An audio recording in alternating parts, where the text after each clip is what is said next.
في الغربة ممكن تعيش سنين لوحدك، تشتغل وتتحرك وتروح وتيجي، كل حاجة لوحدك. ترجع البيت فاضي، تتعود انك تعمل كل حاجة بنفسك. لكن احيانا في وسط زحمة الغربة دي بتقابل حد شبهك، شخص فاهم كل حاجة، فاهم الغربة بكل تفاصيلها، فاهم يعني ايه الانسان سافر وبعد وتغرب، بعد عن اهله وحبايبه وناسه واولاده ووطنه وعن كل حياته اللي كانت موجودة. فتقول لنفسك يمكن لو اتجوزت الحياة تكون اسهل، مش علشان تهرب انت من وحدة، لا، علشان يبقى في سند في حياتك. لكن الغريب ان جوازات كتير بتتم في الغربة للأسف بتبدأ بحلم جميل وبتنتهي بمشاكل كبيرة. معظم اللي بيتجوزوا في الغربة ما بيتجوزوش عشان خاطر الوحدة بس، بيتجوزوا عشان احتياجات تانية، السند، المشاركة، الإحساس إن في حد واقف جنبي، حد دايما معايا، حد لو أنا تعبت هلاقيه موجود، حد لو أنا مثلا حبيت إن أنا أتكلم هو موجود، حد أشاركه همومي، أشاركه حياتي. خصوصا إن الاتنين بيكونوا بعيد عن بلدهم وتغربوا علشان المسؤوليات الكبيرة اللي عليهم. كل واحد مسؤول عن بيت وزوجة وأولاد ودنيا وحياة تانية، وكل واحد شايل المسؤولية على أكمل وجه، ومش عاوز يمد إيده لحد ولا عاوز يقول إن أنا جيت وما قدرتش إن أنا أوفي كل طلبات بيتي. فطبيعي إنهم لما بيتجوزوا بيكونوا أقرب لبعض من أي حد تاني، لأن الهموم اللي عنده هي نفس الهموم اللي عندها. لكن المشكلة ما بتبقاش في البداية، المشكلة بتبدأ بعد الجواز.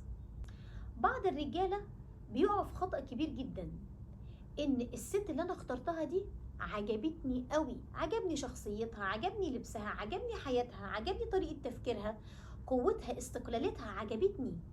لكن بعد الجواز يبدأ ان هو يحاول يعيد تشكيلها، كأنه عاوز يقول لها معلش انا اخترتك وعجبتيني، بس معلش محتاجين نسخة افضل شوية من النسخة اللي انتي عليها دلوقتي. طبيعي جدا ان اي جواز فيه ملاحظات، طبيعي اي جواز فيه ملاحظات، وبيبقى فيه ان انا بحب ده مش بحب ده، ارجوكي نعمل كذا ما نعملش كذا، انا من النوع الحساس، انا من النوع اللي بيحب ان انا اكون القائد، انا من النوع، هي نفس القصة، انا بحب الاحترام، انا بحب ان انا اعمل ده بنفسي، انا بحب. كل واحد يقول ملاحظاته وشروطه للطرف التاني، وفي اللي هيقبلوه وفي اللي مش هيقبلوه هيتناقشوا فيه وهكذا، بحيث ان هم يبنوا القاعدة بتاعتهم ويأسسوها صح علشان ما يحصلش الخلاف بعد الجواز. بس هنا في فرق كبير جدا بين انك انت تقول رأيك وملاحظاتك وتقول ايه اللي بتحبه واللي ما بتحبوش، وبين انك تلغي شخصية الشخص اللي قدامك.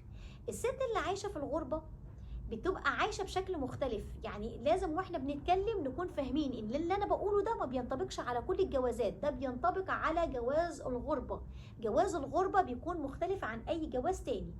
الست اللي بتشتغل في الغربة، الست الكبيرة اللي بتكون كبرت في السن وبتكون مسؤولة عن بيت وأسرة وأولاد ودنيا وحياة ومسؤوليات مادية ومسؤوليات معنوية، بتبقى مسؤولة عن حاجات كتير جدا، بتكون شغالة ومسؤولة عن نفسها، بتكون هي خلاص اوريدي، هي الشكل الكائن اللي انت شايفه. يعني هي مش مفروض يكون شخص نرجع نعيد تصنيعه من أول وجديد تاني. في جزئية مهمة جدا بيغفل عنها الرجالة المقبلين على الجواز في الغربة، انك انت سبت كيان كبير في بلدك بكل همومه ومسؤولياته وجيت هنا علشان تكون قد المسؤولية دي وبتشتغل. وهي نفس الموضوع بالظبط، هي ست كبيرة وعندها من الأولاد والمسؤوليات والكيان اللي في بلدها وجات هنا علشان المسؤولية دي. الجزء اللي بتغفل انت عنه ان ده انت غيرها، ده دورك اللي انت مسخر واتخلقت عشانه، سواء كنت في بلدك او بره بلدك. تكوينك الجسدي وخلقتك انك انت تسخر لهذه المهمة، لهذا الدور. غيرها هي تكوينها الجسدي انثى، هي مش مسخرة للدور ده، هي بتقوم بيه علشان الظروف اجبرتها انها تقوم بيه، وبناء عليه هي متقمصة شخصية الراجل اللي انت عليها، بس هي متقمصة الشخصية طول الوقت، هي عليها حمل وعليها عبء. فلما تتجوزها لازم تكون فاهم ان انت بتتجوز واحدة قايمة بالدورين، بدور الأنثى الحقيقية اللي هي عايزة تظهره قدامك، ودور الراجل اللي هي بتقوم بيه من حيث أولادها وحياتها والمسؤولية اللي على كتافها في بلدها. فبالتالي هنا انت بتقع في المطب ده، بتبقى عاوز بعد الزواج امرأة كاملة ترجع تلاقي كل شيء متاح، ترجع تلاقي الدنيا في حالة سكون. هنا المطب ده بيقع فيه رجالة كتير جدا.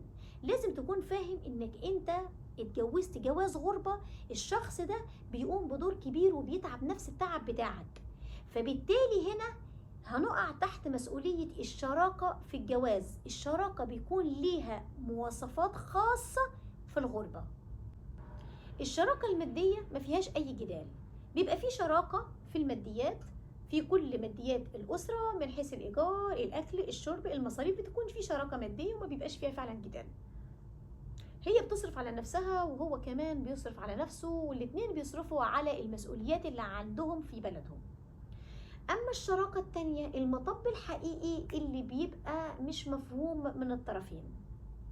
المفروض انك انت كنت بتعمل حاجات كتير جدا لحالك وانت عازب، وهي نفس القصة كانت بتعمل حاجات كتير جدا وهي لحالها وهي لوحدها. المفروض بعد الجواز يكون في الشراكة المعنوية.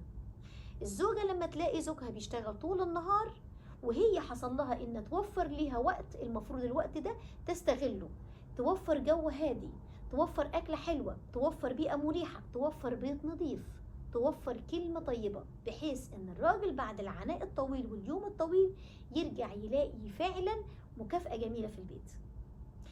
الزوج لما يلاقي زوجته هي أصبحت مشغولة طول الوقت، المفروض لما ترجع هو يوفر الجو الجميل اللي هي ما كانتش بتلاقيه وهي لحالها، يوفر المكان الجميل، يوفر الكلمة الطيبة، يوفر الابتسامة الحلوة. ممكن يقوم يطبخ لها طبخة حلوة هي ما قدرتش توفر ده، يوفره هو.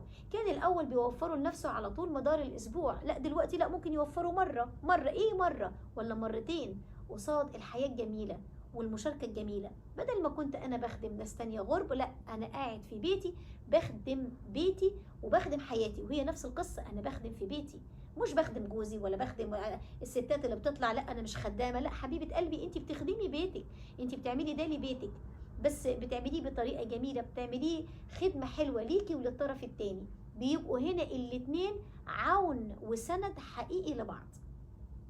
طب فرضا الاتنين مشغولين، لا يظبطوها بقى مع حالهم، يشوفوا بقى القانون بتاع بيتهم ده هيمشي ازاي، بحيث لما يكون قلوبهم على بعض وهم فعلا سند لبعض الحياة بتمشي، والجواز ده بيمشي وبيكون ناجح في أي مكان في العالم. الحياة في الغربة المفروض تكون أبسط من كده بكتير. لازم يكونوا الاتنين قلوبهم على بعض. لو الاتنين قلوبهم على بعض ومش بيحاربوا بعض انتهى الموضوع.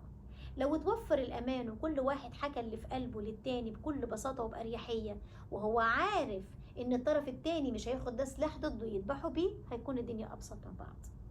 لازم تكوني وانت مقبلة على الجواز في الغربة، أو انت وانت مقبل على الجواز في الغربة، لازم تكونوا فاهمين إن جواز الغربة قائم على شروط وقوانين مختلفة عن أي شروط جواز في الدنيا. هنا أضمن لك جواز ناجح وأضمن لك جواز ناجح. أشوفكم على خير المرة الجاية إن شاء الله.